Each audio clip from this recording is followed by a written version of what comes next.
Hello, we are from the Zeta Lambda chapter at Bradley University. Our presentation team consists of Kelly, Greg, Elise, Kaylee, and myself, Hannah. We're recording this via Zoom in order to maintain social distancing and appropriate COVID safety. We will speak about the best practices topic, invest in yourself. We will focus on what we did for our members to gain skills that go beyond those needed to obtain an internship or a job. We will do that by looking at skills needed by emerging leaders. In order to accomplish this, we will cover the following. First, we will address why it is important to focus on skills for emerging leaders. Second, we will cover 2 ways chapters can determine the skills needed by emerging leaders. And thirdly, we will give some examples of programs that can address these skills. We decided to focus on the leadership skills needed by emerging leaders because these will be the most useful to our members when they assume their first on-the-job leadership position within a year or 2 of graduation. We selected this topic because the skills that are necessary for emerging leaders to succeed are different than those needed by leaders holding senior positions. They are also different from the skills we use to finish college. For example, in college, it may be easy to not delegate and just get the work done yourself. On the job, there's too much to do, so a successful leader must learn to delegate. We have used 2 approaches to identify these skills. First, we hosted a panel discussion by alumni that are emerging leaders. And then second, we reviewed research on skills needed by emerging leaders. We used the first approach this year, and then we used the second approach in a previous year. We will discuss both of these so that chapters have options for implementing this program. During the fall semester, we hosted a panel discussion with 3 emerging leaders who graduated from Bradley about 2 years ago. Here is a screenshot from the meeting, and the emerging leaders are highlighted. All were being asked to supervise new employees. Through this panel discussion, we learned about 13 topics that they are adjusting to in their new roles. These are shown on the screen, and we decided to focus on 3 of these, which are highlighted: working remotely, working with different people, and networking.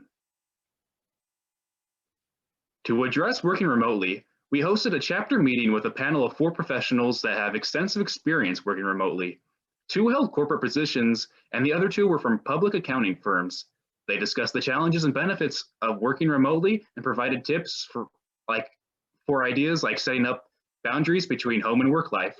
For example, one speaker said that she eventually removed Zoom from her personal phone so that her boss and her coworkers could no longer reach her once she signed off for the day.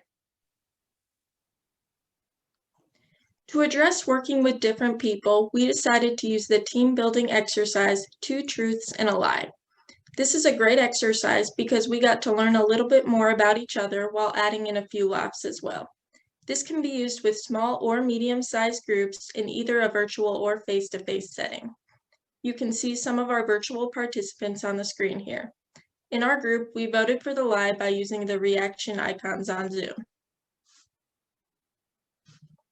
To address networking, we are inviting a professional to speak about this topic later on in the semester. This presentation will include tips for both in-person networking and virtual networking on LinkedIn. In a different year, we hosted a program for emerging leaders using the ideas that came from a book specifically written to address this topic. This is titled Building Leaders, Paving the Path for Emerging Leaders. The book talked about 8 topics, and we focused on 4 of them: making connections, developing character, managing conflict, and building confidence. There are many ways you can address these topics. Here are 2 examples in the following slides. To address managing conflict, we asked a management professor to speak about the topic. He discussed several different ways that people could deal with conflict. He then put our members with different styles into groups to work through a problem. To address confidence, what could be better than having someone from the armed forces speak on the question? We did this by asking 2 ROTC candidates to talk about how their training has helped them with confidence in their decision-making skills. In this presentation, we discussed the importance of helping our members understand issues that emerging leaders will deal with. We provided 2 ways that a chapter could develop a list of emerging issues, and finally, we gave several examples as to how a chapter could address these issues. We hope you enjoyed this presentation. Thank you very much.